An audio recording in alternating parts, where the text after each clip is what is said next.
Я лежал в постели и не мог заснуть. Я был один дома в тихую безлунную ночь. Я ворочался, пытаясь найти удобное положение, но все равно мне было неспокойно. Что-то сегодня ночью было не так. Я ворочался и ворочался, пока наконец не нашел удобное положение. Я закрыл глаза, но не почувствовал большой разницы. В комнате было и так слишком темно, чтобы увидеть хоть что-то. Я лежал тихо и неподвижно. Тело расслабилось, разум затуманился. И я наконец был готов к необходимому мне отдыху. Вдруг тишина была нарушена, мои глаза широко открылись, а в голову сразу полезли страшные мысли. Почти без всяких сомнений это был звук удара кулака по стеклу. Но нет, этого не может быть. Зачем кому-то будить незнакомого человека у него дома? Подумай логически. Если кто-то хочет вломиться, то зачем ему стучать в окно? Они просто разбили бы окно, вломились в дом и наделали много шума. Либо пытались бы вести себя как можно тише. Зачем стучать? Монстров не существует.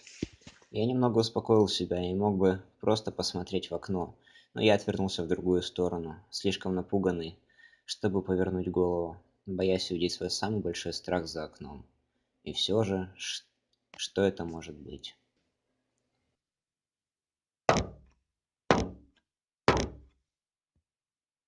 Может быть, пара птиц ударилась мне в окно? Нет. Это слишком неправдоподобно. Может, это какие-нибудь детишки гуляют ночью и стучат в окна, чтобы повеселиться. Давай еще подумаем. Может, это мое воображение. Может быть, я услышал обычный скрип в доме, а моя паранойя превратила его в стук. Нет, это не могут быть дети. Ни один ребенок не будет так долго ждать, только ради того, чтобы разозлить кого-то.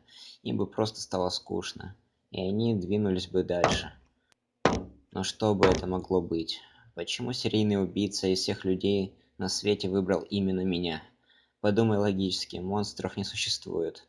Не будь параноиком. Они снаружи, я внутри. Пока я не услышал треск стекла, я в безопасности. Но если это не монстр и не убийца, тогда кто?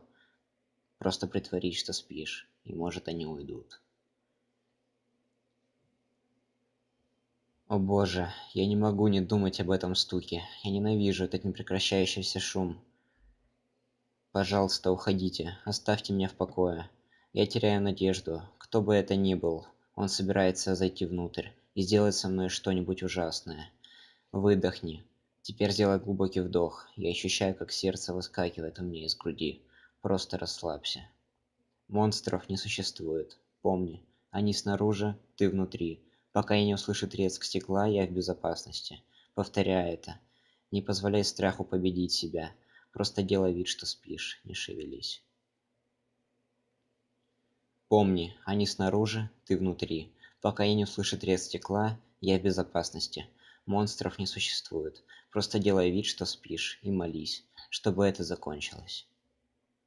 Помни, они снаружи, ты внутри. Пока я не услышу треск стекла, я в безопасности. Слезы начинают стекать по моему лицу. Монстров не существует. Монстров не существует. Я начинаю тихонько шептать про себя. Они снаружи, я внутри. Пока я не услышу треск стекла, я в безопасности. Они снаружи, я внутри. Пока я не услышу треск стекла, я в безопасности. Я больше не могу это выносить. Я сойду с ума, слушая этот стук. В конце концов, если я посмотрю, кто там, я успокоюсь. Сделай глубокий вдох.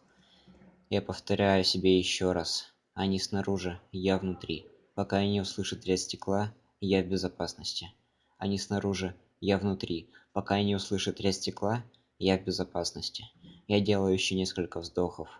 Мое сердце стучит с такой силой, что готово вырваться из груди. Я немедленно поворачиваю голову к окну. Мое сердце останавливается.